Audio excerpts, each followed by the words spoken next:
চাঁদপুরের শাহরাস্তিতে বেগম খালেদা জিয়ার সাজে শিশুকন্যা সামিয়া ইসলাম ইভার বিজয় মিছিল ও র্যালিতে যোগদান।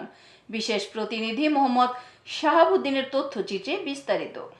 চাঁদপুরের শাহরাস্তিতে বিএনপির উদ্যোগে ছাত্র জনতার ঐতিহাসিক গণ অভ্যুত্থানের প্রথম বর্ষপূর্তির বিজয় র্যালিতে বেগম খালেদা জিয়ার সাজে সজ্জিত হয়ে সামিয়া ইসলাম ইভা নামের এক শিশুকন্যা যোগদান করেন। বিজয় র্যালিতে যোগদান করে শিশুকন্যা সামিয়া ইসলাম ইভা বিএনপির চেয়ারপারসন বেগম খালেদা জিয়া ও বিএনপির ভারপ্রাপ্ত চেয়ারম্যান জনাব তারেক রহমানকে সরাসরি দেখার ও কথা বলার ইচ্ছা পোষণ করেন।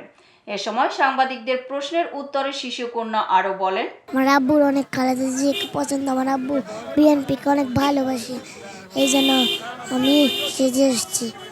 আমার আশা আছে আমার তারেক রহমানকে সরাসরি দেখার আর খালেদা জিয়াকে সরাসরি দেখার।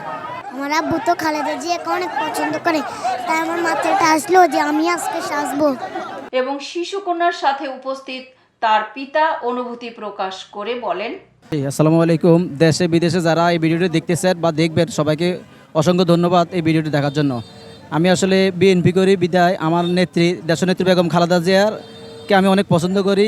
সেই সুবাদে আমার মেয়েকে আমি আমার নেত্রী বেগম খালেদা জিয়ার সাজাইছি। আর একটি প্রশ্ন করব, আপনার মেয়েকে নিয়ে আপনার আগামী দিনের স্বপ্ন কি? আমি বিএনপি করি, আমার মেয়েও ইনশাল্লাহ একজন বিএনপি নেত্রী হবে যদি জনাব তারেক রহমান সুদৃষ্টি দেয় আর কি। এতক্ষণ সঙ্গে থাকার জন্য ধন্যবাদ। i1 টিভির নিয়মিত আপডেট পেতে ভিজিট করুন আমাদের ওয়েবসাইট, ফেসবুক, ইনস্টাগ্রাম ও ইউটিউব চ্যানেলে।